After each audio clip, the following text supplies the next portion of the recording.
Detroit Lions fans, Detroit Den 313 back with another episode. Before we get going, I need to let you guys know something. This is a safe space, right, Steve? Most of the time, I would like to think so. Sometimes you never know what's going to happen here, though. What's up? One, I'm under the weather. Two, I'm fucking depressed that we're not doing a freaking pregame show. Yeah, this should be the day. Yeah, this is all I've been thinking about is, man, we should be doing a pregame show. We should be just I'm hurting a little bit, but we got some good stuff for you guys. Steve, what in the heck are we talking about?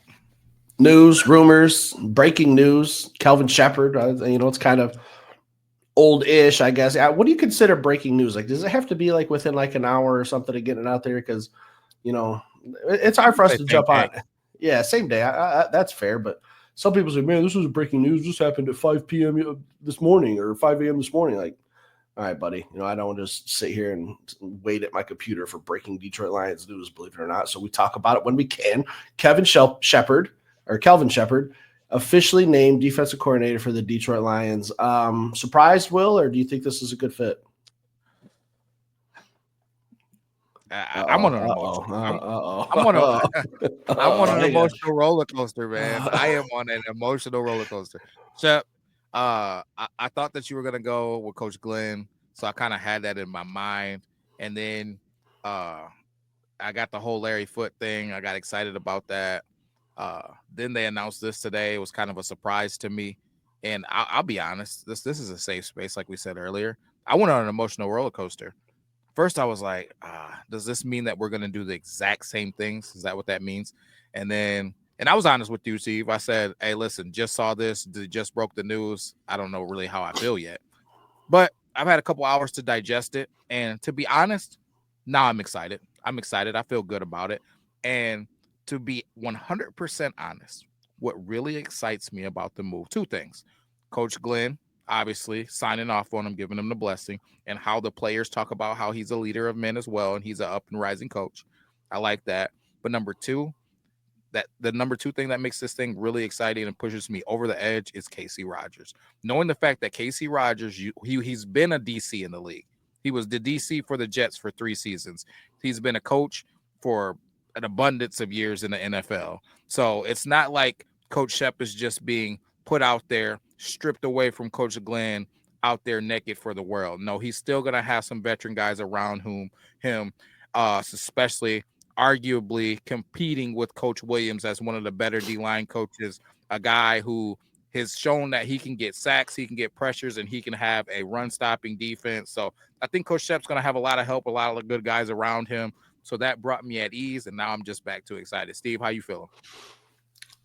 I'm okay with it. I'm not, sprinting down the driveway and doing laps around the neighborhood. I think that this is a good. Sometimes you just need things that just aren't sexy. Okay, we talk about it all the time when we're talking draft stuff. Sometimes the right move is a boring move. Okay, maybe that's what that is to some people. I think that the defense is going to be good, but I'll be honest with you. I was very, very, very excited about Larry Foote. He was kind of a name we weren't even really thinking about until it all of a sudden popped up. And once I started doing some digging and like 24 hours went by and I was like, all right, I don't think this Larry Foote thing has much traction. And we would have heard a little something by now, at least a second interview or, a deal is being prepared or something. We didn't really hear anything after he interviewed. I was excited for Larry with the background he had. Like I said, Mike Tomlin, Bill Cowher, being a legend in his own right as a player and getting groomed by coaches like those two guys. I was excited for Larry. So maybe this is an unsexy move that's going to be a massive thing. It's kind of like when we talk about draft stuff. Like I said, when we're getting into like these trenches, people want the quarterbacks, the running backs, the wide receivers, but sometimes just keeping it in-house, keeping it simple, keeping it the same, nothing much changing, just kind of kicking the can to the next guy, say, hey, take over. You're familiar with what we want to do here in Detroit. You know what we're all about. I'm okay with it. Again, I think I just got my hopes a little too high for Larry Foote, but other than that, yeah, I think that this is a great hire. Yeah. Rob Saleh, he was one, See ya. Sworn enemy now. Yeah, I had my hopes up. I had my hopes up for something big, but like you said, I think this could be a really good thing, man. I'm just cautiously moving forward. But I do think that it speaks to exactly what our head coach, Coach Campbell, says. He wants to keep this thing exactly how it was. He's not looking to change anything. He's looking to play the same football, be the same team, keep the same identity, and do this the same things that where they've been so far. So I think that speaks to that. Same terminology, same defense is probably what we're going to be looking at with a couple added sprinkles from the guys who are coming in, like Casey Rogers. And even there was another promotion today, Steve. Did you see that? Yeah, we got it up. The new linebackers coach, yes, Sean Dion Hamilton. Yep. So 29 years old, man. He played with the Detroit Lions for a little bit. Before that, he was with the Washington Commanders. Another young Yeah, guy. don't talk about that team right now, William. I know. Trust me, I know. But just another guy, man. They're saying is a young rising star, man. So we're building this thing in house. It kind of seems like Coach Campbell's way to combat this coaching staff just being just picked at every season, probably moving forward while we're being a success is developing young coaches. So it seems like a theme in Detroit, period. We're going to draft young players, we're going to develop them, and we're going to keep them and re-sign them. And we're going to have young coaches come in that I keep saying it. They like these guys that are this far away from playing the game, right? Coming in as coaches because they understand what these guys are going through and they can relate to them. So it seems like a theme that's going on in Detroit. So, hey, guys, everybody else who's just trying to steal what Detroit is doing, I kind of mapped it out for you so you can try to do what we do, but you're not going to be able to do it because you don't have Coach Campbell. Or Brad Holmes. Exactly. Period. I think that the Casey Rogers thing, it deserves a little bit more light. We haven't shined too much on that. What this dude was doing down in Tampa Bay, William, every single year he was there, they were a top 5 run defense. Yeah. Every single year he was there, they were top, I think, 7 or 8 in sacks from defensive linemen. Okay. And Tampa Bay's got a great defense. Todd Bowles, they gave us some problems a couple times. We played them the last few seasons. I think we played them like 3 times within the last 12 months or like 15 months, something like that. They don't have an elite pass rusher, right? And they're still getting to the quarterback. I think when you come to Detroit and you get a Casey Rogers, a guy who can coach his ass off, and you get an upgrade at personnel, and I know you love Vita Vea, and we talked about this the other day, but Vita Vea isn't getting a pass rush like Aiden Hutchinson or Lee McNeil. I think he's getting more talent, and hate to keep beating a dead horse, but we haven't even gotten to free agency or the draft. We don't know what the hell is going to go on there. So I think just automatically with what we have today on our roster on the defensive line, when healthy, Casey Rogers, don't be surprised if maybe someone's trying to poach him from us in a year or two to come be their defensive coordinator, because I think he might be a name to be looked out for, just like they're talking with Coach Hamilton here. They say that he's the next possible superstar head defensive coach. So I think we got a couple coaches on this staff that even if, Shepard becomes a head coach next season, we just do the same thing. Just, hey, promotion. Just stay in-house, come to Detroit, work for Dan Campbell. We're going to open some doors from other guys. That's going to open some doors for you. So it kind of goes back to like the whole culture thing we're building here. We don't turn our backs on coaches. All right. We want to promote from within. We want to, and I'm curious to see, not a lot of news going on about the offensive coordinator job. Well, what do you think's happening there? I haven't heard much. It makes me wonder, man, if it's just going to be Tanner Engstrand next, man, because I did hear that the NFL or NFL teams do not have to report if they're doing interviews from coordinators on down. So I did see that. So it could be a lot of stuff going on behind the scenes that we don't know. But I still feel like that people are following private jets and plane rides and like Apple locations and whatever. So I feel like we still would know or hear something or something that people at the TSA would be reporting somebody was at the airport, whatever. You know what I'm saying? So I feel like things would be happening if somebody was here getting interviewed, somebody would see him and talk about it. So I'm thinking, man, it might be Tanner Engstrand, man, because obviously they told us what Hank's position on the team. He's going to be running game coordinator and O-line coach. So it could be Tanner Engstrand and Kelvin Sheppard, man, taking this thing over and just keeping this thing going, man, which it would be exciting for me. I still think it's risky having 2 first-year guys as coordinators, but in Dan and Brad, I trust, man. Yeah. How would you feel about 2? We talked about this before, 2 essentially rookie play callers taking over for a team with huge aspirations, a Super Bowl window that's open. If it's Tanner Engstrand, Scotty Montgomery, even Mark Brunell, they're probably the 3-headed horses for the offensive job. And then now Kelvin Sheppard, rookie play caller. With a team like us that's right there, we got to get over that hump somehow. We've been to the NFC Championship. Obviously, what happened last Saturday wasn't ideal, but, we're still one of the favorites in the NFC. Do you think that that's going to be an issue going forward, having 2 really rookie play callers for offense and defense. I'll be honest, it does scare me a little bit, but I think that it's about the rooms. It's about the room. So Coach Campbell will be able to protect our offensive coordinator, or if they're not having success, and similar to what happened to Anthony Lynn, we'll make a change if it's not going well. And then at worst case, Coach Campbell can start calling it. Defensively, it's the same thing. We got Casey Rogers in the building. If Shep is struggling, Coach Rogers can kind of take the thing over and kind of lead them to the water, man, and just help them drink it. So I'm not too worried. I just think we need to keep surrounding these guys with veteran guys. But all these guys have played football at a high level. They, at the highest level in the NFL. Guys like Mark Brunell, he'll be able to help out.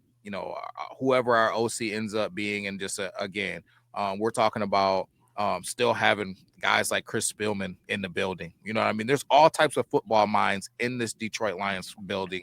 So I'm not really worried as much as I would be if there wasn't those minds in there. And I think Coach Campbell is going to continue to bring in good names, man. I love the Ty Bowles connection with Coach Rogers, man. I think that's going to bring a lot of new niches to our defense. A lot of ways that we can really get to this passer. I think that Brad Holmes, the greatest thing that he does to me is make weaknesses strengths. So I'm really assuming that this offseason is going to be the season of pass rushers. It's going to be about getting Aiden back and getting him healthy. It's going to be about addressing that in free agency, and it's going to be about addressing that in the draft, man. So I'm excited, man, for Coach Rogers and Coach Shep to have a defense with plenty of pass rush tools to play with. Here's the thing. I think you're right. Making our strengths our weaknesses. Brad's done that like the last 3-4 seasons. But when you look at this roster and you say you have to assume everyone's healthy, like where is the weakness? I don't think we really have like like we have to address this position line. We have some things that I think are more upgradable than others. But when I look at the Detroit Lions from number 1 to number 53, fully healthy, I don't look and see, hey man, yeah, like I don't know what we really need going into free agency. Now we have some people that we might lose in free agency, and that need is going to shift and change in the draft as well. But fully healthy, this team's, I mean, it's hard to say and it's hard to talk about this because we should be playing football tomorrow, but that's not the way the NFL works. Like, we were decimated by injuries, but I don't think we have a huge team. And we've talked about this on air. Like, when we go into the draft in April, we could potentially be using the word like luxury, like, hey man, maybe I go get this receiver because I don't really need anything, or maybe I go get a second tight end because I don't really need anything. So I'm curious to see what's going to happen this offseason, because I know, and everyone knows, you can hate on the Detroit Lions all you want, all those Commander fans and Packers fans that come on our channel. You know who's been the king of the North the last 2 seasons. You know who's right there, and we just got to find a way to get over that hump. I'm curious to see what Brad Holmes does these next 2-3 months. To me, the weakness is pass rush, man. Like, I know we're going to get Aiden back, and he's a problem, but if you can give these guys a reason not to be able to double team Aiden Hutchinson, then we got real problems for the world, right? If we got guys who can win their one-on-one matchups, that's why I mentioned to Tier Tart the other day. Again, for somebody that commented like, "Hey, DJ Reader's our starter." Yeah, I agree. I think he is our starter, but he's also a guy that does not play every snap. Yeah. DJ Reader doesn't play every snap of a football game. DJ Reader is a guy who gets his rotation in and then goes and hits the oxygen and then gets back out there. You know what I mean? Now, Aleem McNeil is a guy who's trying to play every single snap, and that's a little bit different. But they would love to sprinkle a guy like Tier Tart in there. I would love to have another edge rusher opposite of Aiden Hutchinson that's not 85 years old. Nothing against Zadarius Smith, but Zadarius Smith, fresh, coming in as a rotational piece, is going to be a different guy than 40-year-old. I know he's not actually 40, but an older veteran that is coming in the game and having to play every down in and down out. So we're going to address that in free agency and the draft. I truly believe that. And if we do that, I think our team, that you get to a spot to where I truly think you don't have any weaknesses.